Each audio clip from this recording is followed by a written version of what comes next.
The Australian Cricketers Association is the union for Australian professional cricketers, and according to the ACA's website, one of their main goals after being established was to act as the collective and representative voice of past, present, and future elite international cricketers in Australia.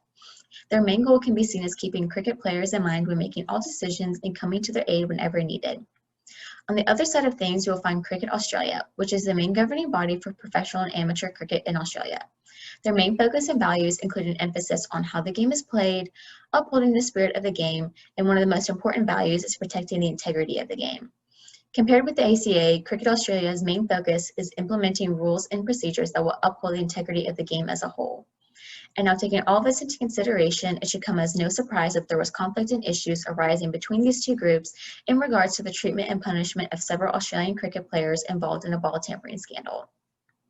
During a match between Australia and South Africa, a member of the Australian team was caught on the TV ball tampering with the game ball in order to gain an advantage.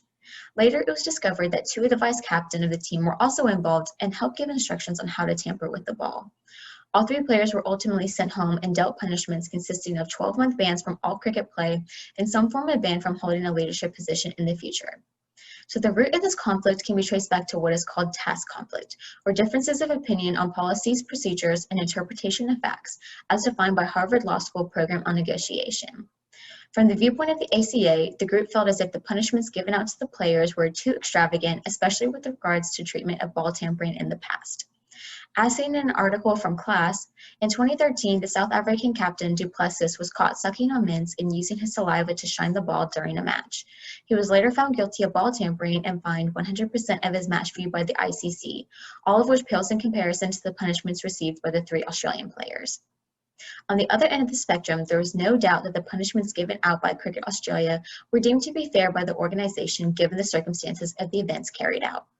As mentioned earlier, one of the core values of Cricket Australia is integrity and making sure that the players and coaches live up to the high standards associated with being a professional cricket player in Australia.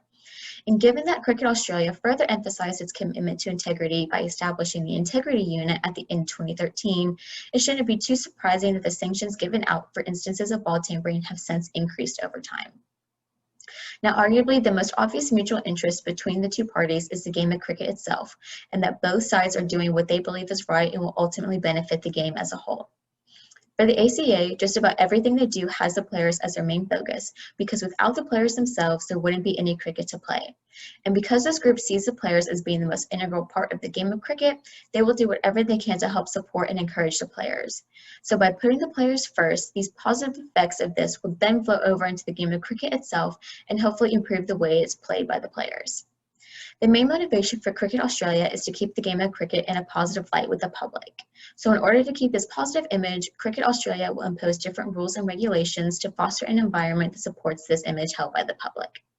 Although it may not always be noticeable from the viewpoint of the athletes, Cricket Australia does what they believe is best for the players themselves, in the sense that they want to hold players accountable and to certain standards that way the public views them favorably.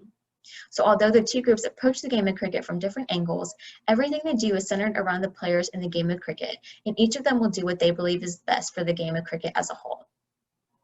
One of the most important aspects of conflict resolution is communication, and one technique the two groups should utilize is having an open communication policy, where members of both organizations can voice their opinions whenever conflicts arise.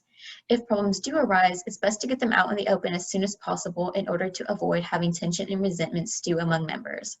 And the way this technique can be implemented is by addressing all conflicts immediately, ideally through scheduled meetings that occur frequently. By having these two groups meet together face-to-face to discuss their differences, they will be able to see where the other side was coming from in their actions and hopefully lead to better understanding of one another. As mentioned earlier, both organizations essentially have the same common interest when it comes to the game of cricket as a whole. And so if they are reminded of these commonalities, this could lead to a greater chance of understanding and less conflict in the future. Additionally, a good communication skill to use is active listening and respecting personal differences among people. One of the most underrated personal skills is listening, although it can sometimes be the most powerful skill a person can possess. Being able to listen to other people and actually digest their side of the story can lead to a better understanding of who they are as a person and where they're coming from during the discussion. It is often easy to overlook something as simple as listening, but most conflicts tend to arise over a misunderstanding of something said due to a lack of active listening. This active listening can also go hand in hand with respecting personal differences, because if you actually listen to people and understand their reasoning and logic, you will be more likely to respect their personal opinions. I can see this being an area that needs the most improvement for these two organizations, given that they both seem to forget that they are essentially working towards a common goal. And so given that these two organizations do share similar interests, it would be beneficial to use an integrative bargaining approach to resolve their conflicts. According to an article from Small Business Cron, integrative bargaining is considered to be a win-win for both parties involved, in which both sides feel as if they have gained something in the deal. In this type of negotiation, both parties take each other's wants and needs into consideration in order to come up with a solution that is beneficial to everyone involved. An example of how this can be used in situations is by having both sides come up with different ways to handle players breaking rules and how they would choose to handle the situation. From there, both sides can negotiate back and forth to come up with a solution that has elements from both organizations' original propositions in order to come up with a happy medium. Now, one barrier that will need to be taken into consideration is the attitudes of the members of both organizations involved. Although they share similarities, each organization will most likely want to get their viewpoints and opinions heard and implemented over the viewpoints of the opposing organization. This will most likely lead to more conflict, as each organization believes that their wants should be prioritized over the wants of the others. Another barrier that needs to be taken into consideration is the viewpoint of the cricket players themselves. Because they're the ones being impacted by what is passed, they will want to have a say in what type of regulations get passed by the organizations.